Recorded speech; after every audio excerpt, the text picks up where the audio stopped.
जायकवाडी धरणाची मोठी बातमी समोर आलेली आहे। या बातमीनुसार जायकवाडी धरणामध्ये सध्या काय काय बदल झालेले आहे तेच आपण सविस्तर जाणून घेऊ।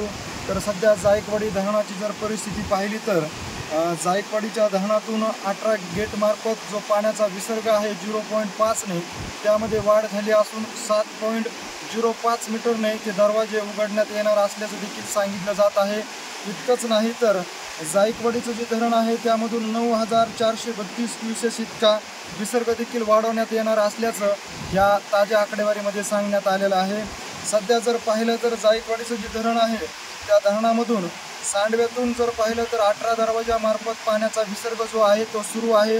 एकूण 27 दरवाजामार्फत जायकवाडीच्या धरणातून गोदावरी नदी पात्रामध्ये पाण्याचा विसर्ग सुरू असल्याचं सांगितलं जात आहे। या विसर्गामध्ये जर पाहिलं तर 18 आणि 9 असे एकूण 27 दरवाजे आहेत।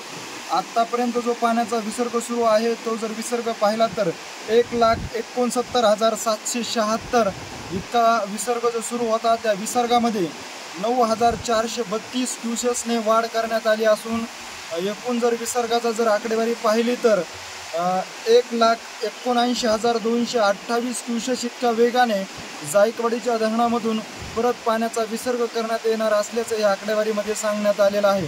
जायकवाडीच्या धरणाची जर माहिती आपण पाहिली सकाळपासून तर प्रत्येक तासानुसार जायकवाडीच्या धरणातून पाण्याचा जो विसर्ग आहे त्या विसर्गामध्ये 0.5 मीटरने दरवाजे उघडले जात असल्याचं सांगितलं जात आहे। कारण जायकवाडीच्या धरणामध्ये येणारी पाण्याची आवक जर पाहिलं तर ही आवक वाढत असल्यामुळेच पाण्याच्या विसर्गामध्ये देखील वाढ करण्यात येत आहे।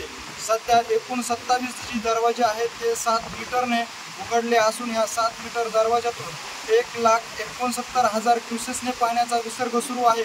ज्यामध्ये आता 9,432 क्युसेस इतक्या विसर्गाने वाढ देखील करण्यात येणार असल्याचं जायकवाडीतील संबंधित अधिकाऱ्याकडून सांगण्यात आलेलं आहे। जायकवाडी धरणाविषयीची अशीच माहिती जर तुम्हाला वेळोवेळी जाणून घ्यायची असेल आणि तुम्ही अजूनही आमच्या चॅनलला जर सबस्क्राईब केलं नसेल तर नक्की सबस्क्राईब करा। धन्यवाद।